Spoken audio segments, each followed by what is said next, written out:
Talking today about internships, how to develop internship programs within your own organization, how to tie that into local community building within obviously your local communities, and how to build that pipeline of talent that you can use to help grow that next generation of information security professionals that you can leverage within your own organizations.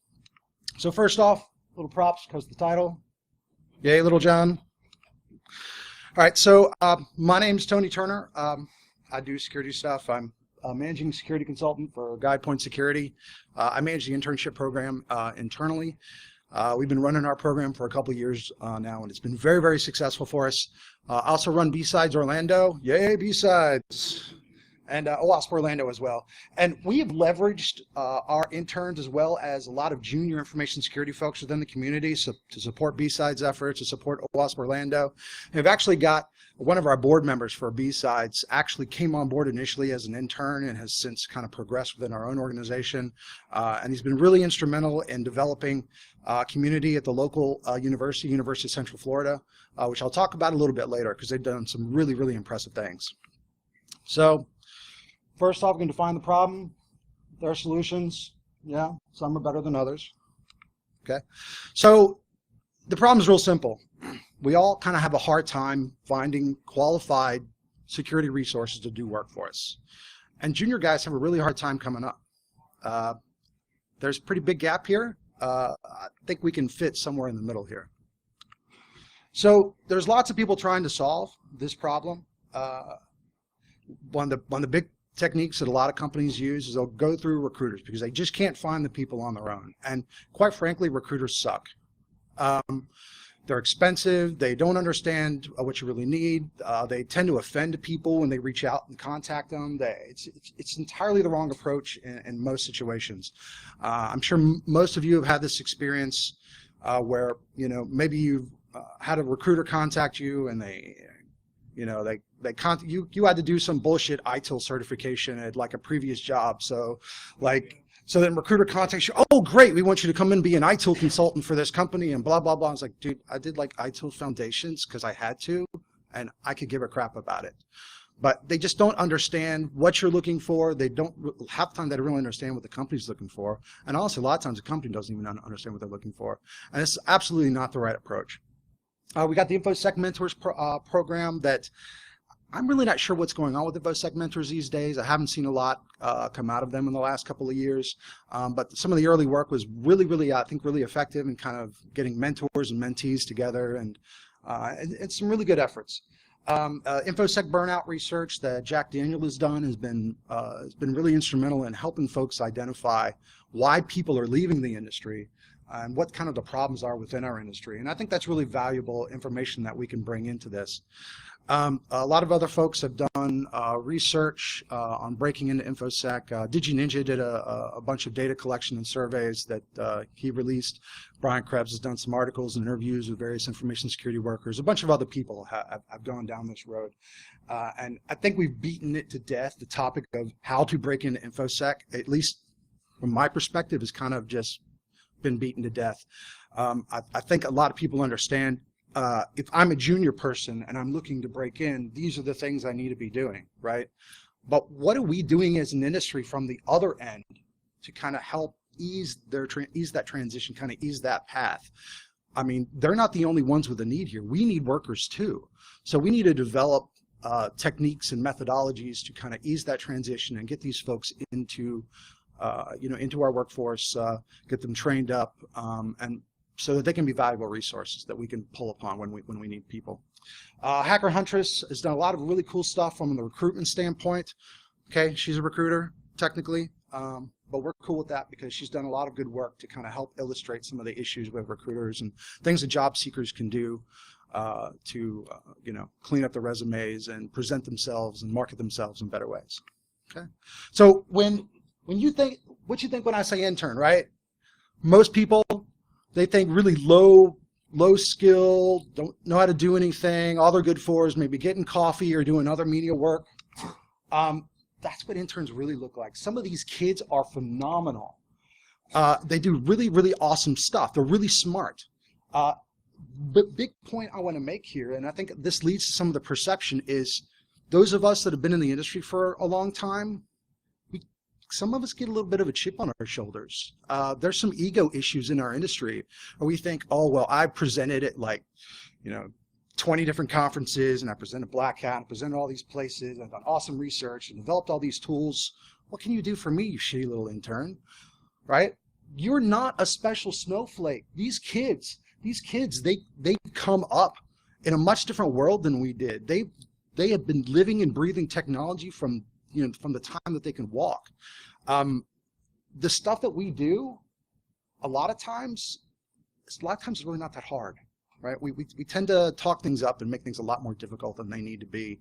And I think if we break things down for these guys in a way that little bite-sized chunks that junior guys coming in can absorb and swallow a little bit easily, I think it makes a lot more sense to folks. Kill the egos, guys. I mean, seriously.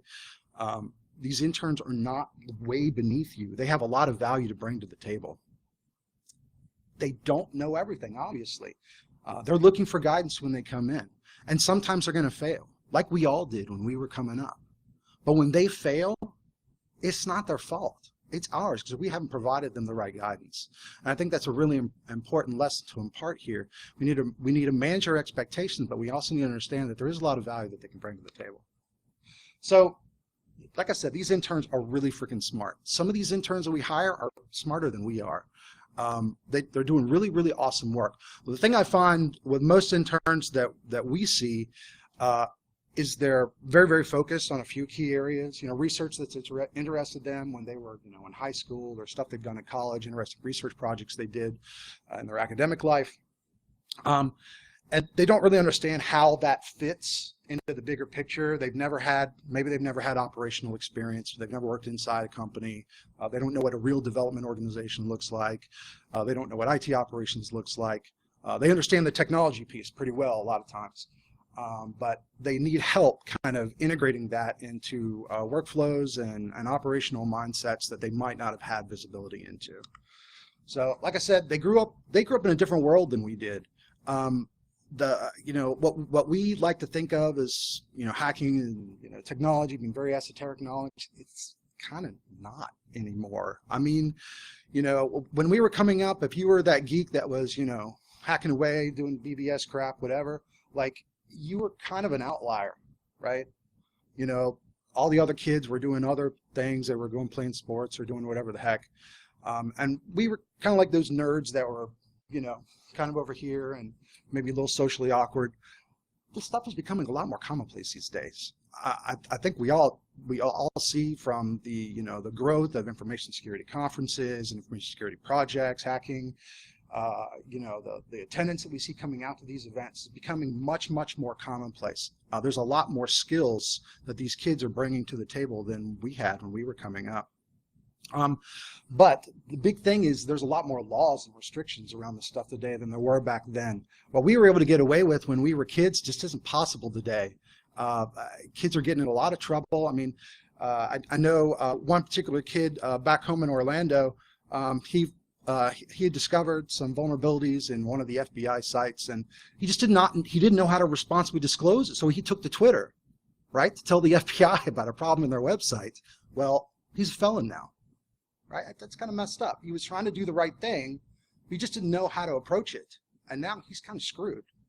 So we need to be able to provide some, moral guidance and some, other guidance to these kids that are coming along so we can help steer them in the right direction so that they can do good the right way.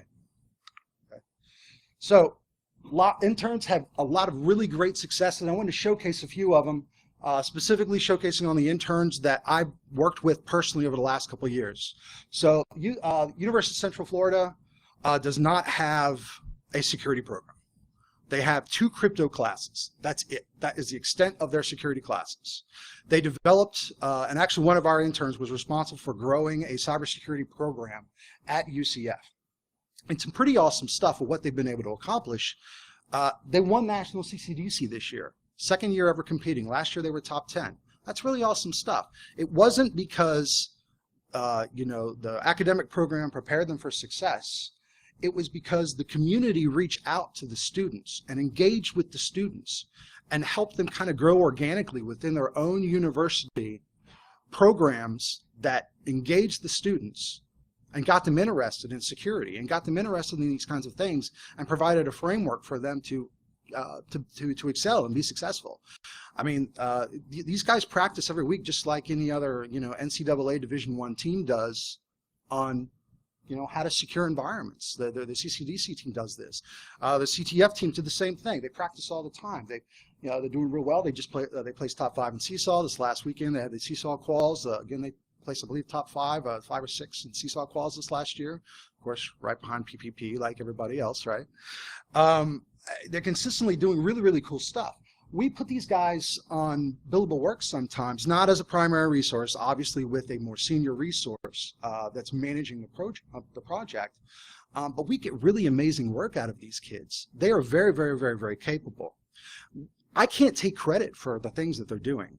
They're, like I said, they're amazing assets for us to have, but we can help them with some just basic leadership skills, just like the way you manage any other resource within an IT organization, right? The basic leadership principles, right?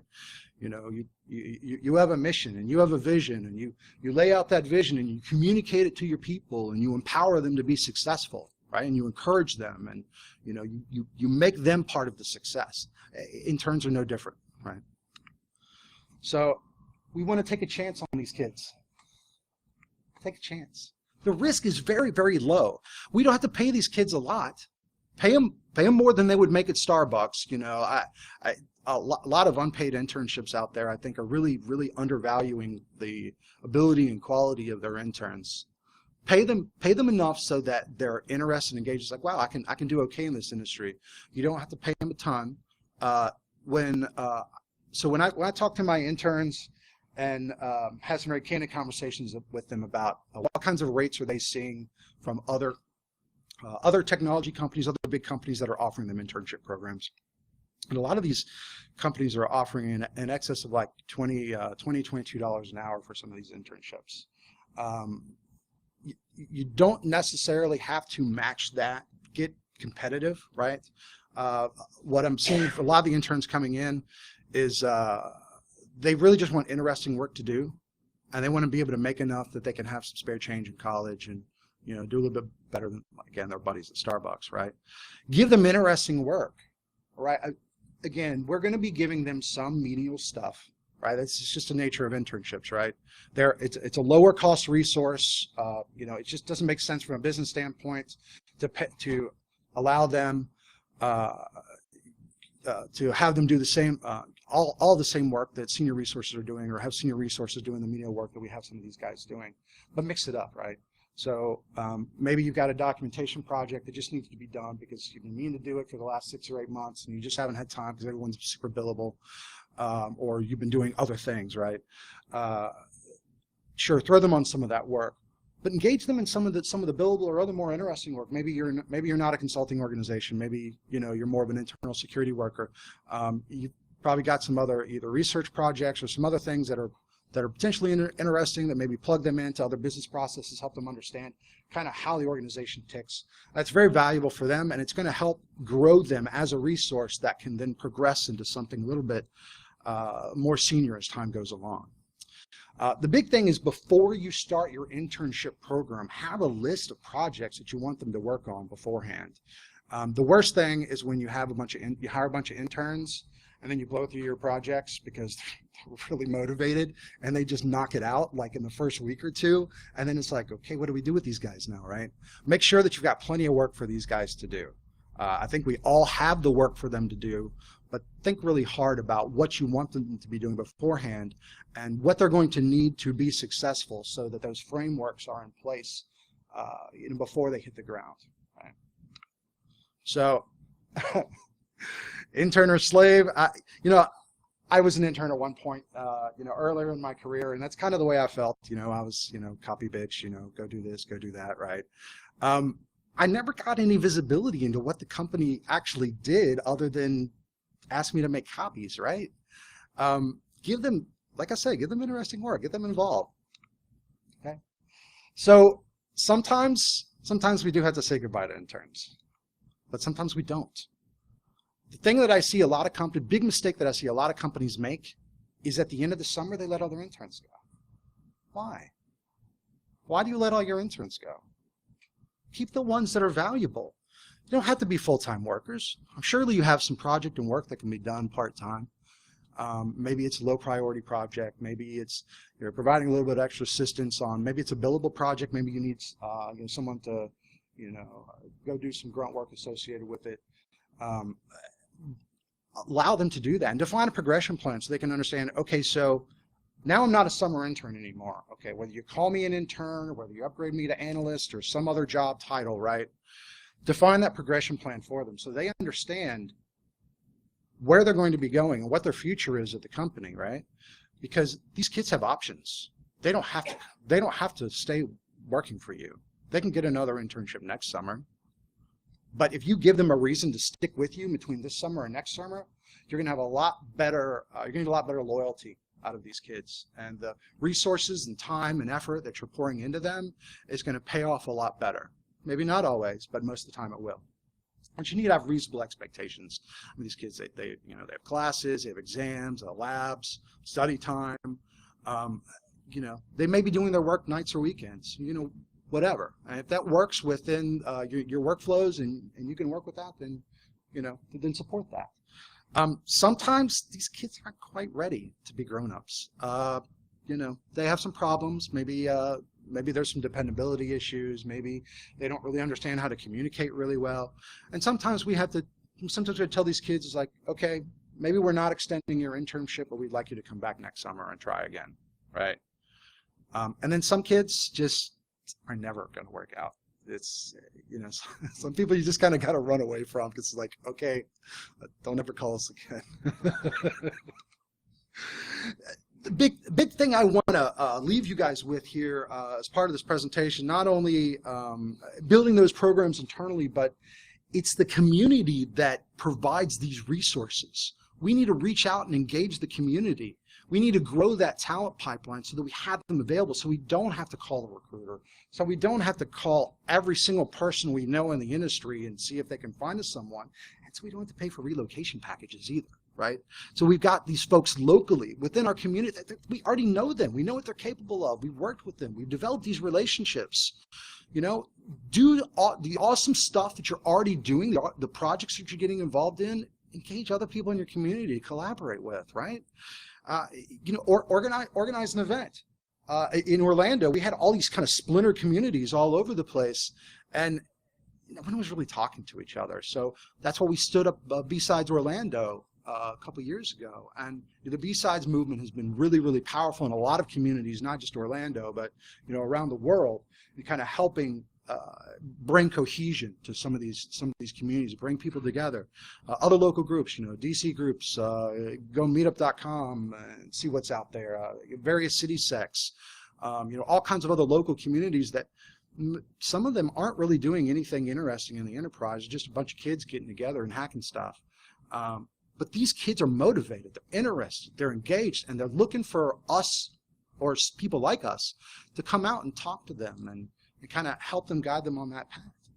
Go out and give a talk, right? Give a talk in your local community. Get these people interested in the kind of work that you do. I mean, a lot of the work we do is very, very interesting, and a lot of these kids don't even realize that there's a valid career path here for them. They're just, screwing around. Google Summer of Code is a really great opportunity. It's been really good for students and getting them involved in things. OWASP does some Google Summer of Code as well as a bunch of other NMAP and some other projects out there. I'm a little biased because I run an OWASP chapter, but we've done a lot of outreach and engagement with the academic community that I think has been really valuable. So I want to kind of, before I wrap up, I want to showcase a few different intern quotes here. The first, I asked some of my interns to kind of answer some questions about their internship. Kind of what are the best and worst ways you've seen companies try to engage? So direct engagement, right? Reach out. Have interviews that make sense, not just a scripted process, right? What kind of resources are you looking for, right? Don't take the shotgun approach, right? Get out there and speak to students, right? That recruiter approach is broken. It doesn't work. It's impersonal. How can companies better reach their target audience when they're trying to grow the internship program? Like I said, get out there. Go talk to them. Go talk to the target audience and teach them something cool. They want to see your passion. It's infectious. Another way is just to, reach out to extracurricular programs and let them know you're looking for interns. A lot of times they don't realize this. Let them know that you're hiring interns. You go out to security conferences, we're all the time looking for, senior guys, managing consultants, senior consultants, senior architects, whatever. Recruit some interns. So that's all I have. Does anybody have any questions? What are some of the major companies in tech that have good internships? Major companies in tech that have good internships. I'll be real honest, I haven't done a lot of research on the quality of the internship programs. So when I speak to my interns, the companies that I see them getting a lot, and granted, I'm in southeastern Florida, so some of this is relevant to the local community, but so Citibank, Lockheed Martin, some of these other companies, Disney, are offering a lot of they're the guys that we're competing with. Those are the guys that when we're talking to interns, they're like, well, Citi or Lockheed is going to have me doing this. What are you going to be having us do that's more interesting than that? Or maybe the subject of pay comes up. But those are the companies that we are frequently hearing, at least down in my neck of the woods. Yes?